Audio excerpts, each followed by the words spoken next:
All right, so I want to talk about Skyrim and what it takes to increase skills in Skyrim and the math behind it. Now, before I do, I want to quickly point out I've done a lot of videos on experience required to increase skills in Oblivion, and it's very simple. It's actually this formula right here. This is it, is how much experience you need for any skill level. And each of these right here is your experience gained per action, and then there's a couple multipliers. So it's very easy for me to make all the spreadsheets that I did. It took almost no work. It took maybe 15 minutes. Morrowind, even simpler. Longblade, increase successful attack, gives you 1 experience. I'm pretty sure, I need to double check, but I'm pretty sure to go from skill 20 to 21, you need 21 experience. So it's 21 successful attacks. Shortblade, 0.75 experience on attack. Very straightforward, to the point. This is some of the math I was doing. And by doing, I mean making a computer do for me to kind of understand Skyrim leveling a little bit more. Because first, so I want to just look at one-handed. I said, that's a skill I care about. How am I going to level one-handed? And I had to scroll through here, looking around. I'm like, all right, this doesn't give me any information. What if I go to leveling? All right, skill XP. That's what I'm looking for, right?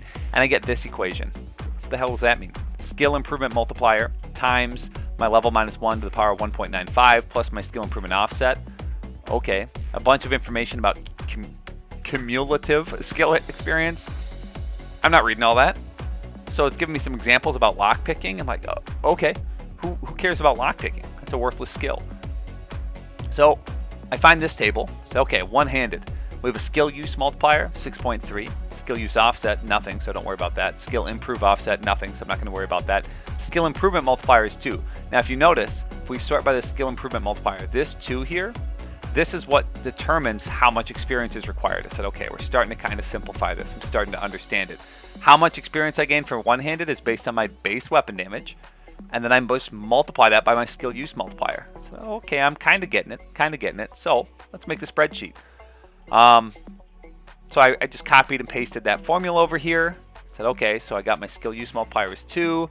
I can pick any skill here. So let's say I'm at skill level 30. And this is how much it's going to take to get to 31.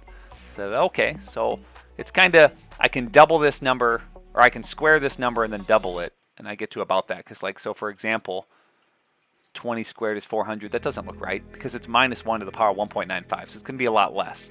So this isn't actually right. Don't do 2 times the square of your level. It's going to be a lot less than that. Delete that. The UESP lied to me. So, to calculate what you need here for swings, because that's really what we care about, not this experience. The 600 doesn't mean anything to us. So first, we start with our base weapon damage. So I found, okay, I started with a one-handed iron sword. That does 7 base damage, iron sword. That's what I have on my character that I just started. I got through the tutorial. Okay, the skill use multiplier was 6.3, so that means I'm getting 44.1 experience per swing. To level up, I need 14 experience. So, okay, that's not too bad. And as you get better weapons, you need less swings. Obviously, though, your skill will go up.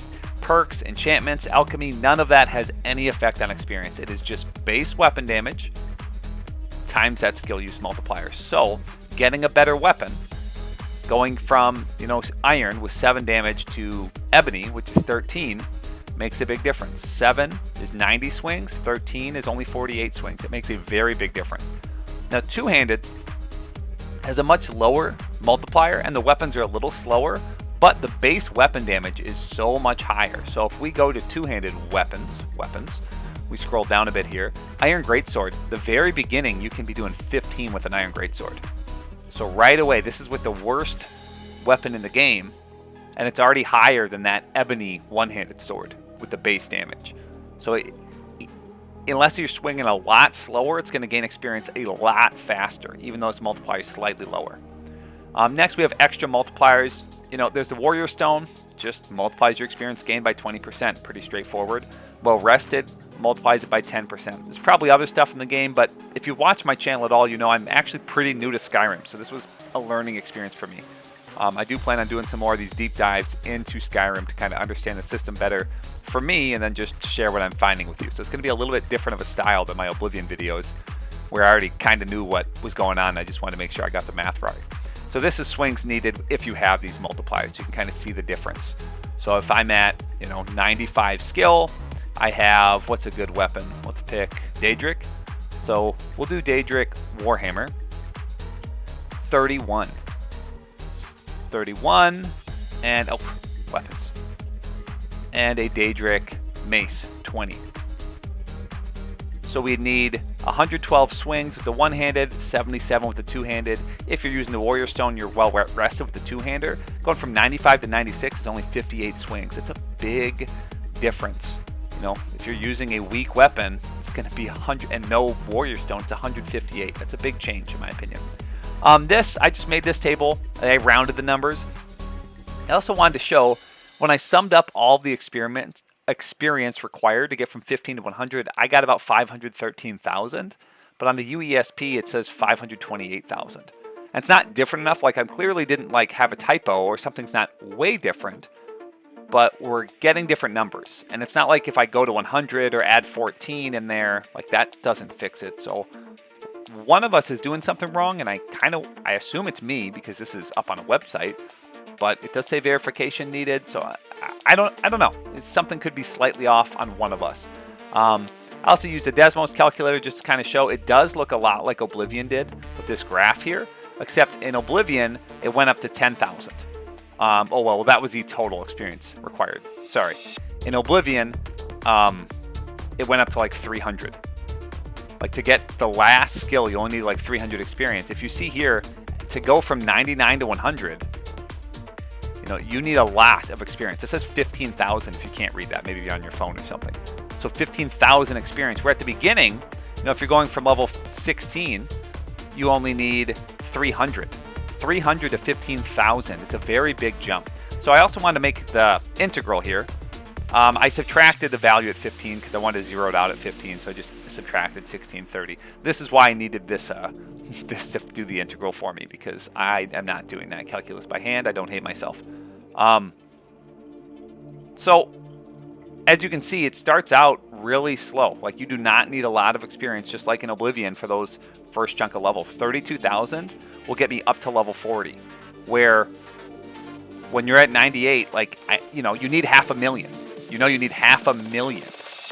So even we're not breaking the 100K mark until, what is this, the mid 50s? So this is only at level 58, you're about 1/5 of the way there for experience required.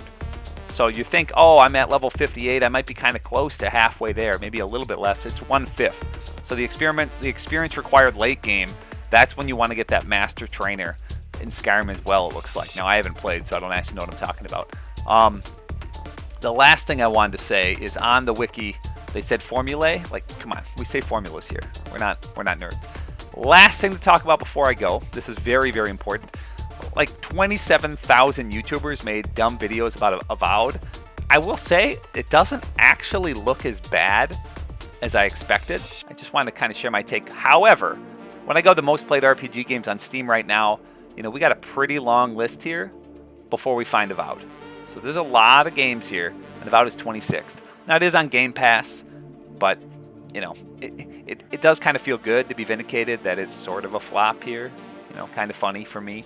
But it also sucks. This game is something that really looks cool to me. It looks very, very cool to me. I love first-person action RPGs. I love Dark Messiah, Might and Magic. It's just, it could have been so much more. So that's all I got. Thanks for watching.